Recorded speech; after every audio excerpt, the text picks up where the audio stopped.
Hello, everybody. Welcome to the Above the Rim Rundown, where we run down all things NBA. I am your host, Memo. And yeah, last week, uh, Hoops and I hinted that this episode was going to be different. And it for sure is, because this is the very first episode where Hoops is not in it, unfortunately. But all is well, because he is doing fine. He is on like a little mini vacation right now at China. So I hope he's enjoying his time there. And yeah, I'm glad that he's taking a little break from work. Every week he comes in telling us how it's always the same old, same old. He goes to work, goes to the gym, chill out, sleep. So I'm glad he's actually doing something different and enjoying himself and his time at China. So that's cool. And it's interesting as well. If you've been following this podcast since the beginning, first of all, thank you. And then second of all, you would know that at the beginning of the podcast, we've actually had to record from Hoop had to record from China. Like, he was at China for his job. Sorry. I was still here in California, and we somehow made it work the first month of the podcast. Sorry if I sound weird, everybody. I think I'm getting sick, which is strange. It's so strange because I never get sick, and this might be already the third time this year I got sick. I don't know. I've had a sore throat, coughing a lot. My nose feels a little stuffy, so hopefully I'm not that sick. But yeah, other than that, I've been doing good. I made a video on my music channel, Fancy Memo, if you want to check that out, where I went over the Drake versus Kendrick Lamar beef. That was fun. And it took a lot of work as well, but I really wanted to get that done, and it did well, for my standards at least. But okay, now that we talked about that for a bit, let's kind of dive into it, because a lot has happened since last episode. Last episode, of course, was on Monday. We always drop on Mondays, almost always, except for today, just because I wanted to make sure all the series was completed before I made this episode. So that's why there's a day delay. So instead of Monday, this is up on Tuesday, but hopefully you're all fine with that. But yeah, right now I wanted to go over each series in the semi-finals for the West and the East, and then talk about my predictions as well for the conference finals for both the West and the East. And we'll get Hoop's thoughts next week when he comes back. But yeah, this will be a shorter episode, just to let you all know. With the lack of games now that we're entering the conference finals, Hoops not being here, me not feeling 100% either, it's gonna be a shorter episode, so I hope you all don't mind. But yeah, let's start in the West Coast, the best coast, and go over the OKC versus Mavs series, which was pretty interesting. And a big reason why is because it's not really what we expected from this series, because Luka was struggling a lot throughout the series. I mean, he did his thing. He would get triple doubles. He'll be a great playmaker. If he can't get it going, then he'll get one of his bigs to get in there and be a lob threat, and so on. But yeah, Luka wasn't playing like playoff Luka like usual. He had some games where he really struggled shooting the ball. He had a 6 for 19 game, 6 for 20 game, 7 for 17. It's not very efficient. And yeah, he would get 10 rebounds, 11 assists, something crazy like that. They still need him as a scorer. And luckily, the last two games, he really did pick it up. Especially the last game where he had 29 points, 10 rebounds, 10 assists, 2 steals. decent defense. I say decent, but like we all know Luka's not the best, but yeah, he definitely didn't have the greatest series. Like in Game 4, when the Mavs choked the 11-point lead, Luka missed a crucial free throw and ended up losing the game, which was disappointing. And a part of the reason why Luka struggled, we could say it was Lu Dort because he is a phenomenal defender. But another reason why is just because he's not 100% healthy. He has like a list of injuries that he had to deal with. And unfortunately for him, it did affect his game a lot. And I do mean a lot. And speaking of affecting the game in a negative way, Kyrie Irving wasn't perfect either. He would have some great games. He would have some great halves. Like the first half of most games, he would be awesome. But then he would have games like Game 2 where he only scored 9 points. Game 4 where he only scored 9 points. He would do some playmaking, but Kyrie is so important for this team. They need him to score, and luckily he was there on Game 6 with a 22-point game. He did well on both halves. He made 4 threes in that game. So, Kyrie was a roller coaster. He was up and down, just like Luka. But they luckily both came in and did what they needed to do to win the series. But by far, the most surprising piece of this puzzle was PJ Washington. PJ Washington went off the series, especially in games, let's see, 2, 3, and 4, where he scored over 20 points. I believe he was like the leading scorer for multiple games. He was the leading scorer for those 3 games I just talked about, where he scored 29 in Game 2, 27 in Game 3, 21 in Game 4. Did it always lead to the wins? No, but they needed his scoring punch, especially when Luka and Kyrie were struggling.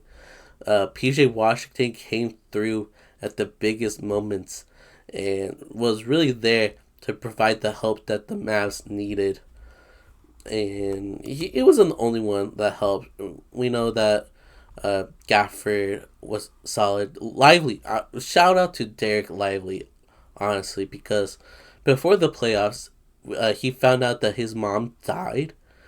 And, that's serious. That's some heartbreaking news that will affect anybody in any profession.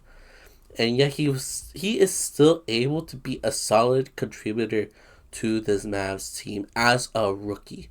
He is being able to help this team out as much as he can as a rookie, even though his mom just died. And it's honestly incredible. It's a great story. I think after the series, he tributed the series win to his mom. It's just heart-wrenching stuff, especially like around like Mother's Day as well. Like it's gotta be tough for him. It really has to be tough, but he's been great. He's been amazing. So that's the Mavs side of things. They were able to close things out in Game 6. A very, I will say, I think it was pretty dominant of a win. I don't know if you all agree, because it was a very close game, but Luka and the Mavs just have that dog in them. I guess the Thunder thought they had, but they really don't. And this is no disrespect, really. I don't want to be disrespectful to OKC because they are a young team. They are a young team, but they're just not established enough. They are not battle tested enough, and they're only going to get better. Like Chet is not going to continue being the skinny J Dubs, who had a pretty awful series. Like he was supposed to be the number 2 guy, and a lot of times he did not show up at all. he will improve. He will improve. Like there were games where he only scored 12 points, 14 points.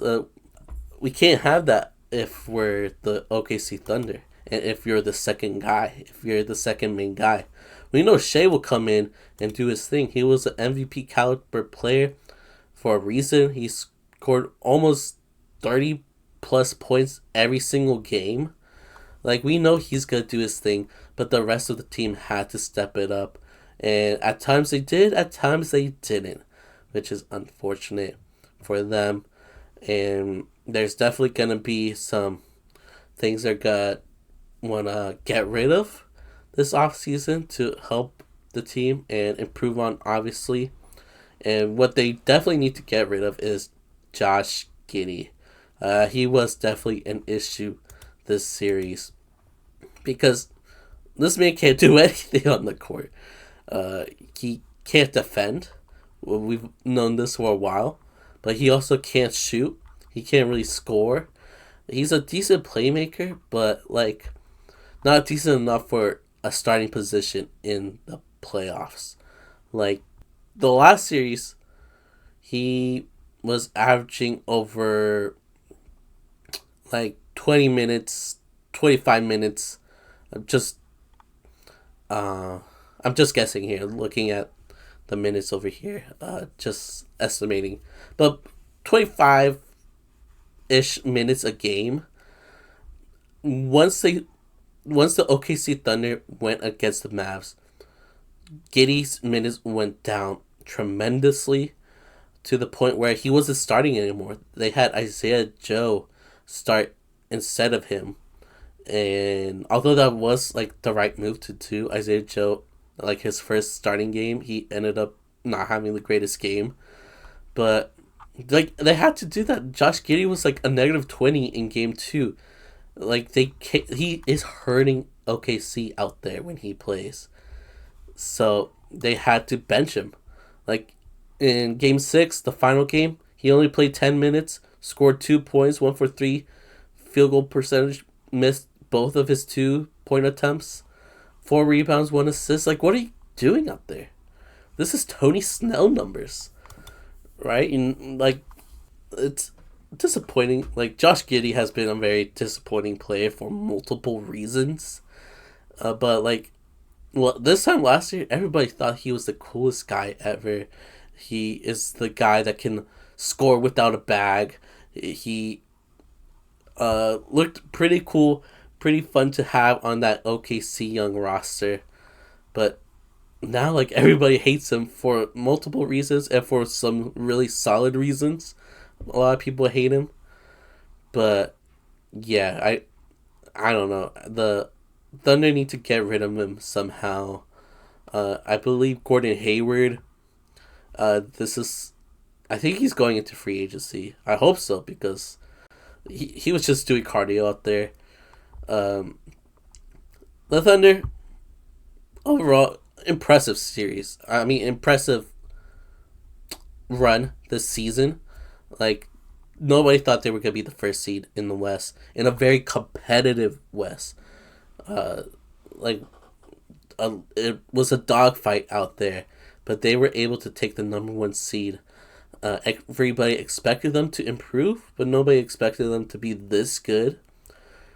So to see them not only make the playoffs, not only be the first seed, not only pass the first round, is impressive, really. So, although it was a sad way to end things off, this is kind of what they needed. They needed this experience, so for next year, they should be a lot better. But yeah, unfortunately for me, I did predict OKC to win it. I was trusting their defense. I thought Luka's injuries were going to affect him a bit, and it did. And the defense was solid, but the scoring wasn't. I think that was the biggest issue at the end of the day. And the Mavs just were deep enough to beat them. And it's crazy because all of their additions from the trade deadline really impacted this team, not only throughout the rest of the season, but this series. you really got to see how much those trades helped this team. So shout out to them. I'll be talking about them again soon when I talk about my conference finals predictions. But let's move on to the Nuggets versus Timberwolves, which, oh my god, another bad prediction on my part. I thought the Nuggets were going to win it, even though I did talk about reasons why I wouldn't be surprised if the Timberwolves won. And those very reasons are the reason why the Timberwolves ended up being the Nuggets in Game 7, which was defense. I talked about how important defense was for the Nuggets and how they have the blueprint, the right roster in order to slow down Jokic and in order to beat the Nuggets. Like, I knew going into this series that since they had some great big men, including the defensive player of the year, Rudy Gobert, in the roster, Cat, who played great defense.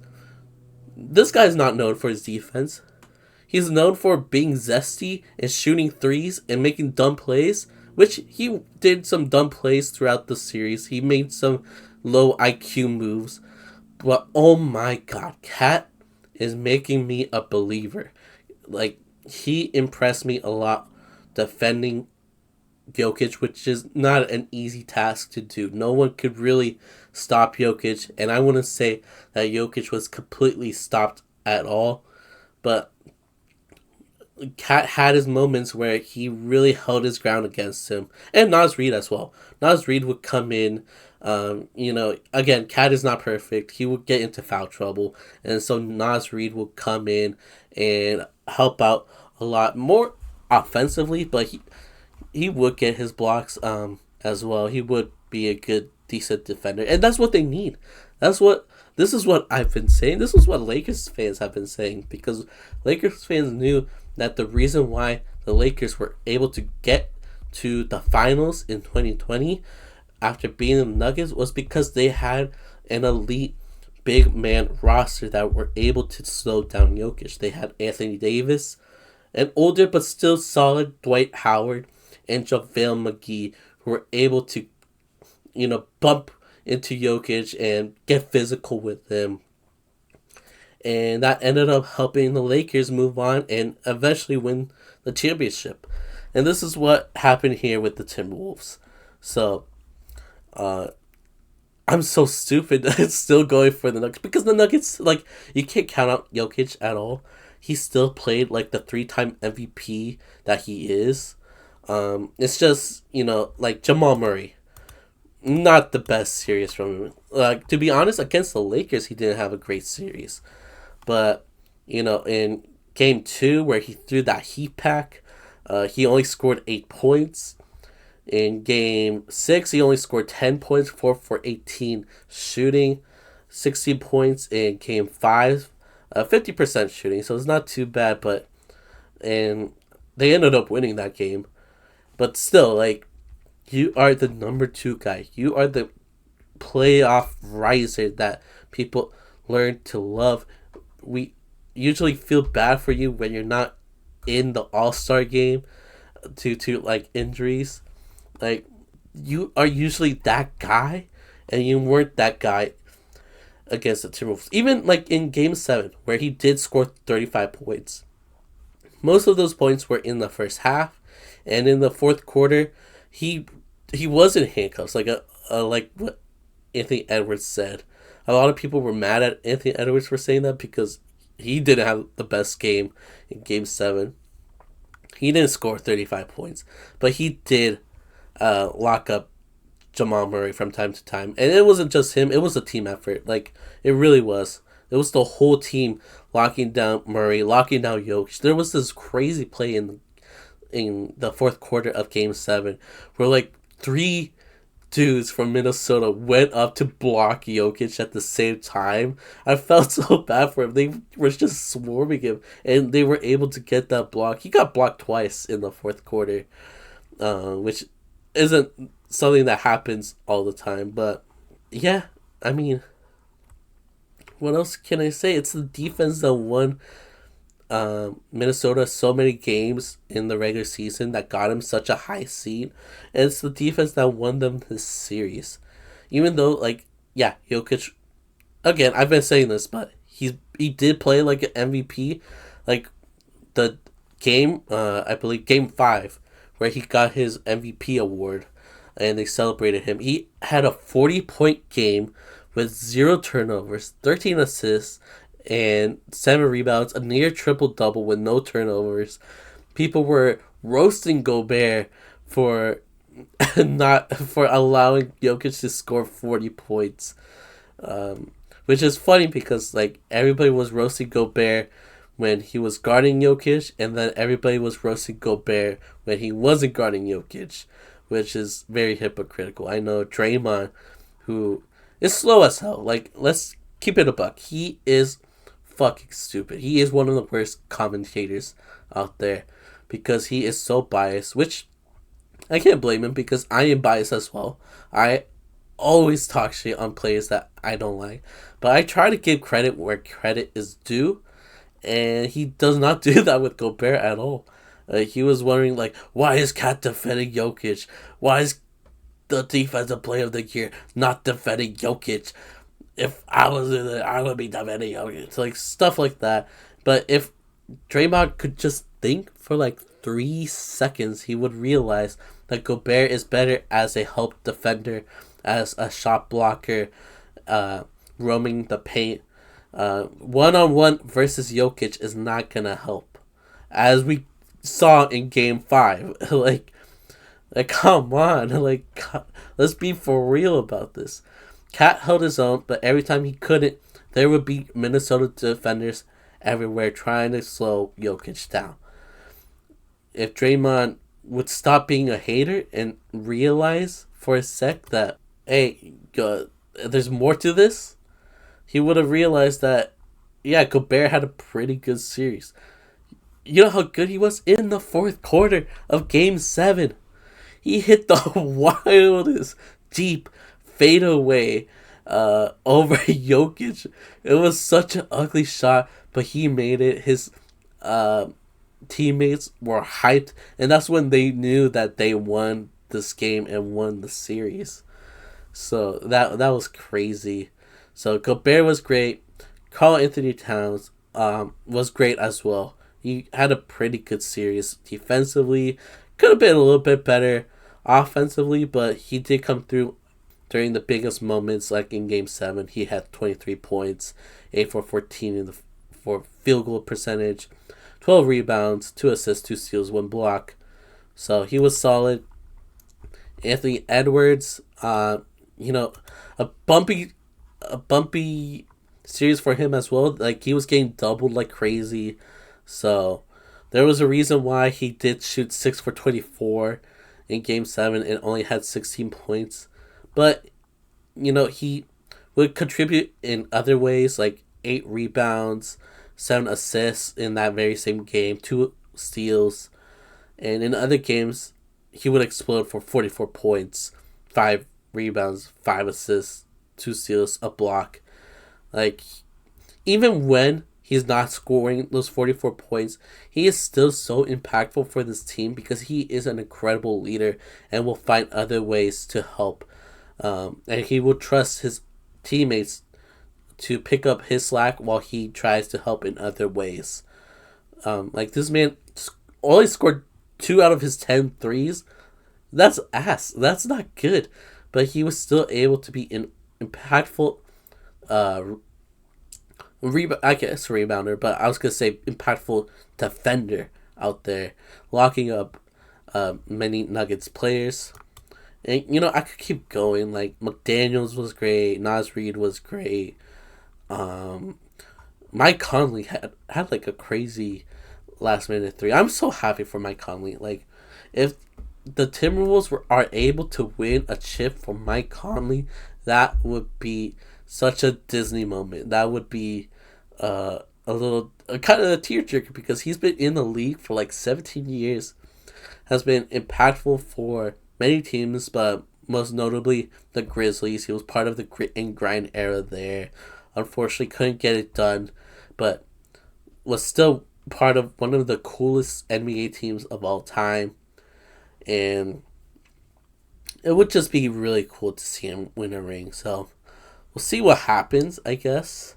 And before I talk about my conference finals predictions, let's talk about the Nuggets a little bit more because Jokic played like an MVP.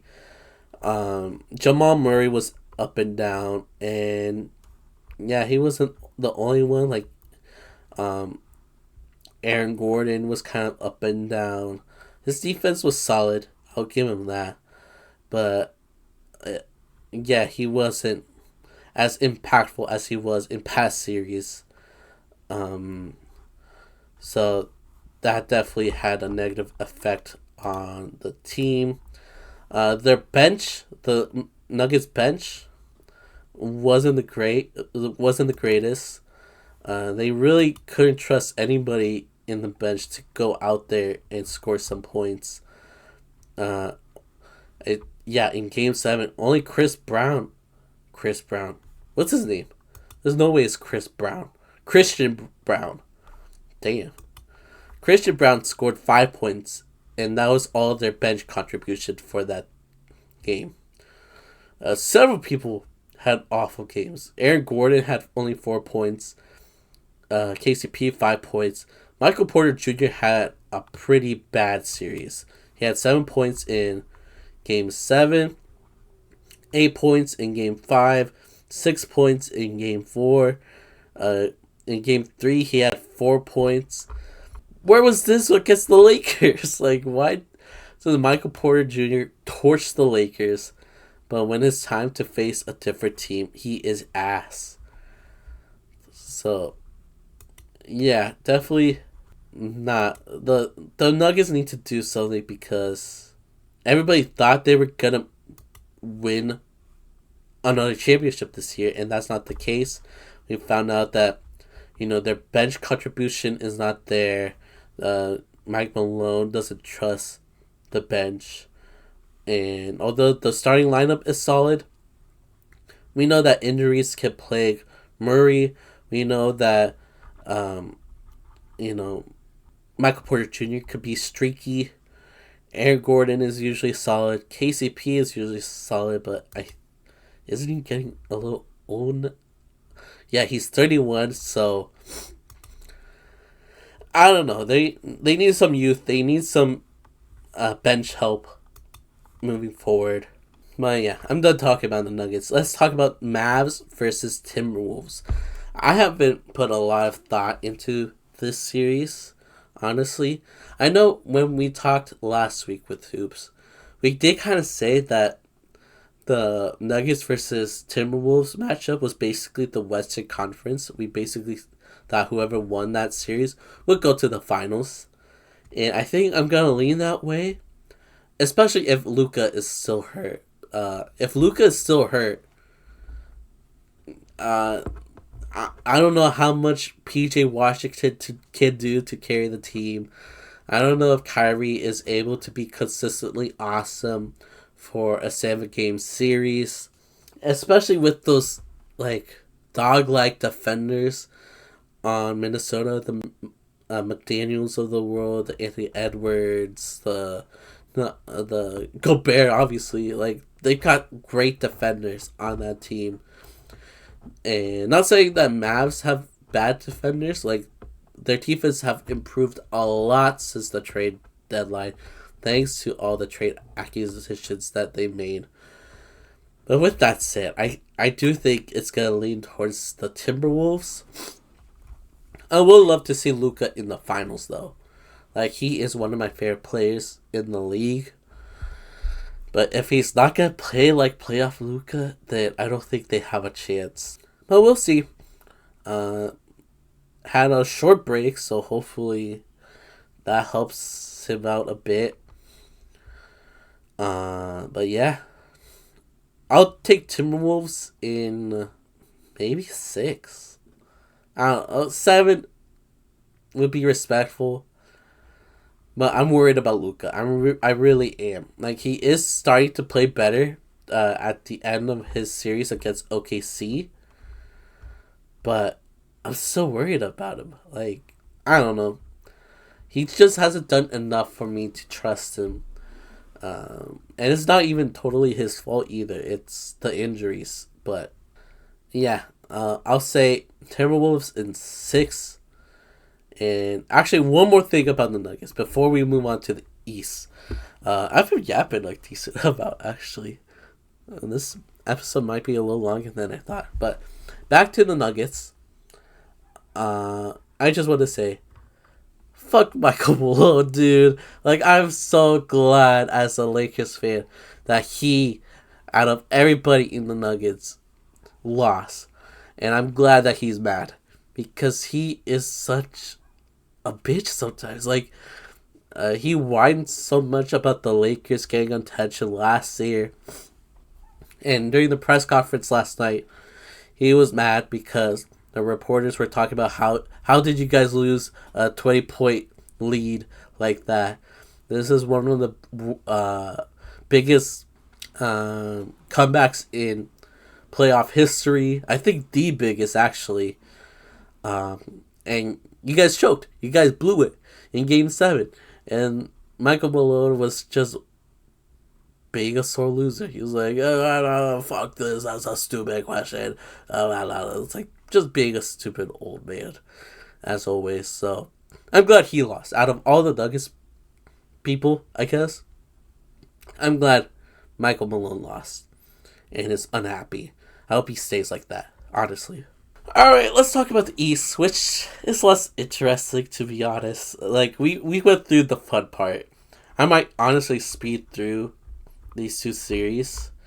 But let's start off with Celtics versus Cavs, which is weirdly similar to Celtics versus Heat in the first round, where the Celtics win Game 1, and their opponent wins Game 2. The Heat won Game 2, scoring threes like crazy, and then Cavs won Game 2 with the help of Donovan Mitchell leading the way with 29 points. He was a plus 38, which is crazy. Caris LeVert and Mobley had a great game as well. Mobley had a really good series. Really good, especially since he was needed a lot. A big reason why the Celtics had such a dominant series against the Cavs is because of injuries. Jared Allen got injured in the last series, so he couldn't play in this series. Like, there was an article saying how if Jared Allen took this injection, he probably could have played, but he decided not to. And a lot of people are calling him soft for it. I guess, but, his body, his choice. Like, let's relax a bit. Like, if he doesn't want to put something weird inside his body, or is afraid of the effects, let him be. As long as it's not hurting anybody else, like, in a physical standpoint. It definitely hurt the team since he wasn't out there, kind of. But, yeah, I think people just needed to cool it on that one. But, yeah, Jared Allen wasn't playing. And unfortunately, Donovan Mitchell ended up getting injured and didn't play for Games 4 and 5.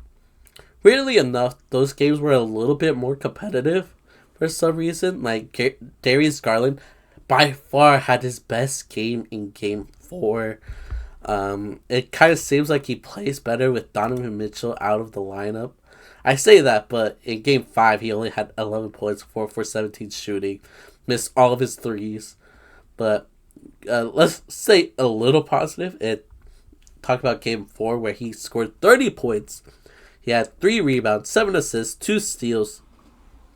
Looking like the all-star that we kind of thought he would continue to be throughout his career.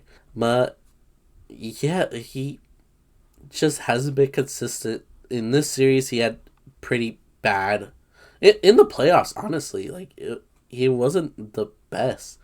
Definitely better against the Magic than the Celtics. But still, Darius Garland has been very disappointing. They needed him to come up, especially with Donovan Mitchell getting injured. But unfortunately, he couldn't do it. He couldn't do it. You know who did though? I mentioned him earlier. Mobley. Mobley surprised me. He had 33 points, 7 rebounds, 4 assists, 1 steal, and 2 blocks in Game 5. And he had decent games. Like in Game 2 where they won, he had 21 points, 10 rebounds, 5 assists, 1 steal, 2 blocks.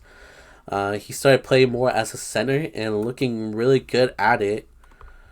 So, shout out to him.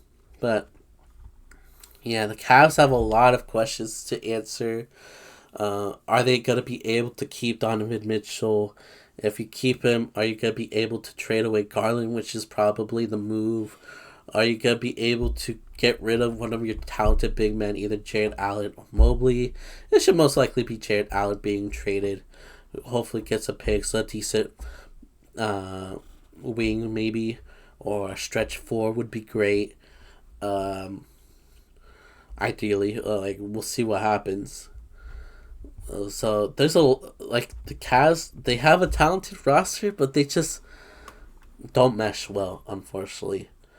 But speaking of talented rosters, the Celtics, even with Kristaps Porzingis still being injured, they did their thing. They did what they were supposed to do, except for Game 2, where they lost, which is fun to see, but unfortunately, yeah, they were able to win most of their games. This was the story. It was basically the team that is very deep and the team that is very shallow due to injury. The Celtics, as a deep has a deep team. They had a Jaylen Brown and Derek White game in Game 1. In Game 3, it was Jason Tatum and Jaylen Brown killing it, as well in Game 4. Tatum and Al Horford, of all people, killed it in Game 5. They had a deep enough team where anybody who could contribute that day would contribute that day. It's not the same person every day that's doing the heavy lifting. It's a team effort, which is what makes this team scary, and which makes this team if they don't win the championship this year, this will be one of the biggest failures of all time. Honestly, they have the team capable to win a championship. They just gotta step it up, and so far they've had such an easy road to the finals. They went against the Heat with no Jimmy Butler. They went against the Cavs with no Donovan Mitchell in the last 2 games. Karis LeVert didn't play, I believe, the last game. Not Al Horford. Jared Allen was out that whole series. The Celtics had it easy, dude. They really did. And now they're going to be facing the Pacers. The Pacers and Knicks series just ended yesterday in a huge blowout victory for the Pacers. And kind of similar to the Celtics, a big reason why the Pacers ended up winning the series is because of injury. No Randall going into this, which honestly might have been a good thing for the Knicks due to how poorly he has played in the playoffs in the past. But yeah, no Randall. Bogdanovich got injured. OG got injured. In Game 7, he really wasn't looking good. He really shouldn't have been playing, and they yanked him out pretty early. Josh Hart, although started off playing every single minute for the first few games, I believe in Game 6 he had to sub out because of injury. He wasn't really 100% out there.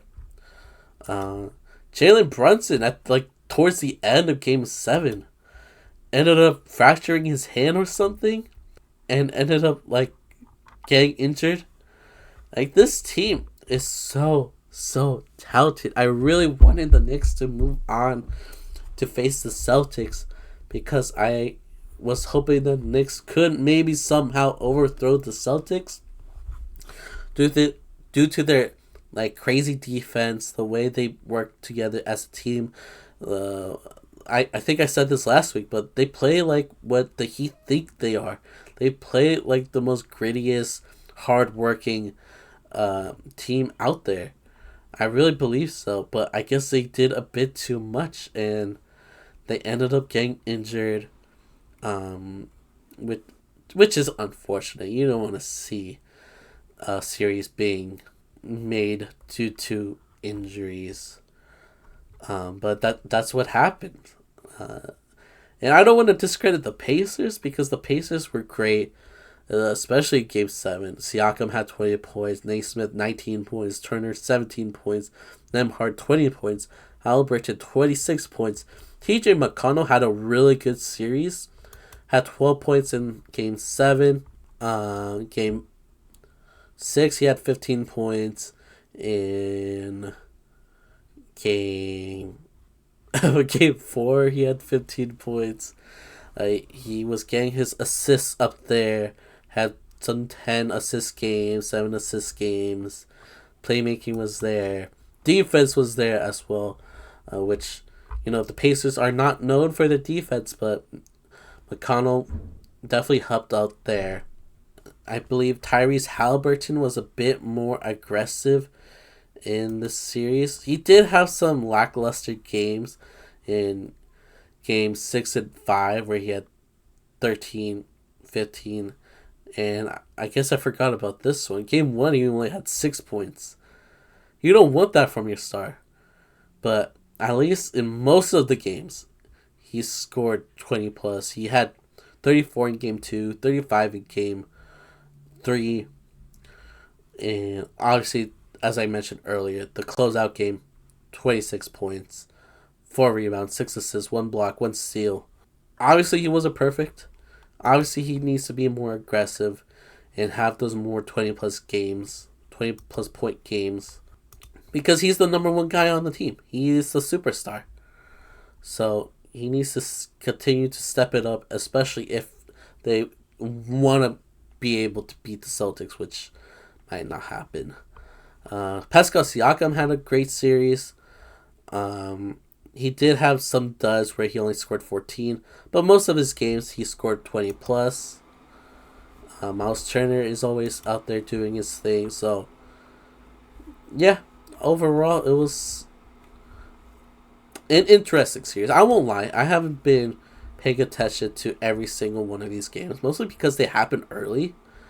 Like, sometimes I'd be working and they're playing, and that's like crazy to me. But yeah, shout out to them. Shout out to the what are they called? The Nova Boys. Right, Dante DiVincenzo really tried to help the Knicks win in Game 7. So did Alec Burke. But yeah, DiVincenzo had 39 points in Game 7. Alec Burke had 26 points now that he was needed due to the many injuries on the team. He had some time to shine.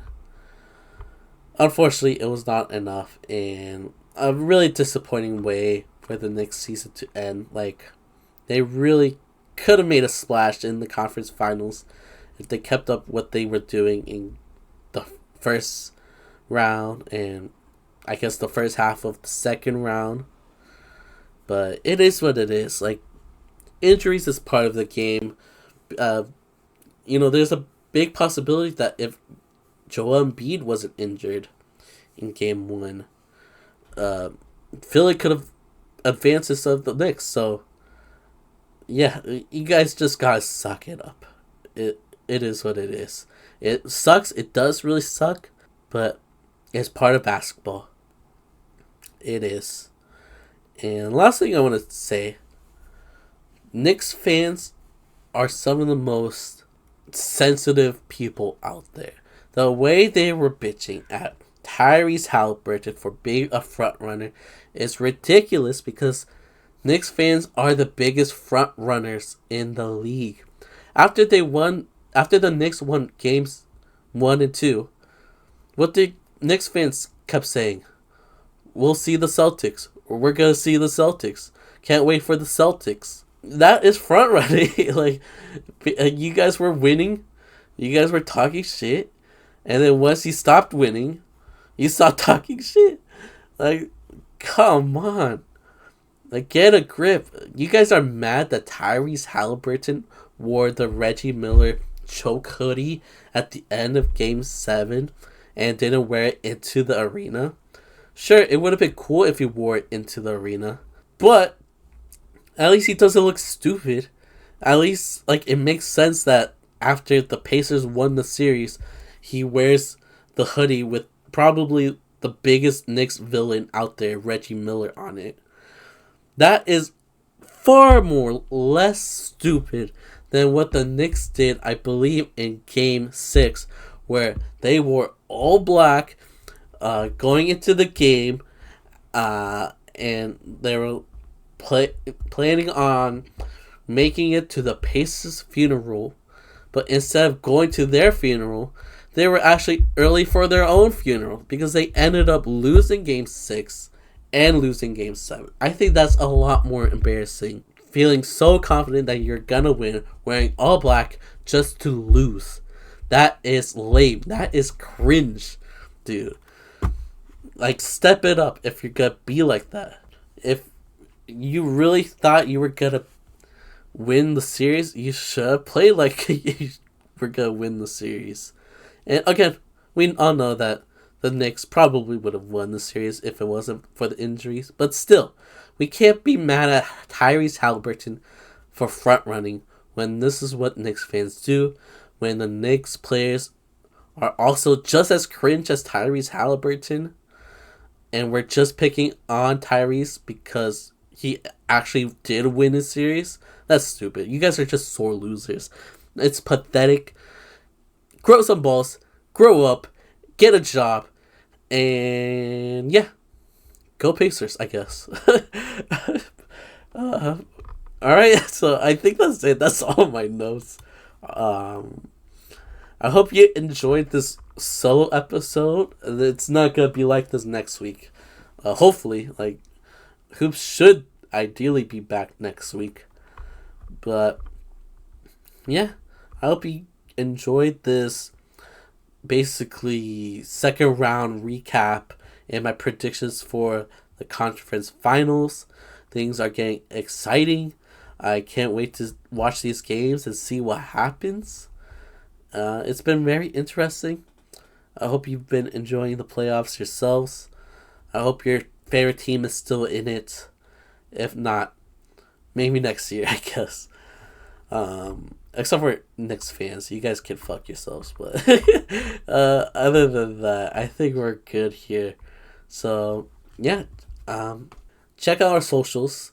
I'll be making TikToks this week, going over each series really quickly. Twitter, I'm always talking shit on Twitter, so go follow that. If you're on YouTube, make sure you're subscribed. Make sure you're liking the video, commenting in the comments. If you're listening on a podcast platform like Spotify or Apple Podcasts, make sure you give us a 5-star rating and review. That would be awesome. And yeah, this did end up being our shortest episode yet. I thought it was going to be even shorter, but 50-ish minutes is honestly not too bad. Not too bad of an episode. I think it's a good balance between short and not short, I guess. Not too short. So yeah, I hope you all take care. I'm going to try to take care of myself since I'm feeling icky right now. But yeah, I apologize for sounding icky. But yeah, I'm a head out. So thank you guys for listening. And I'll see you all next week, hopefully with hoops. So bye-bye.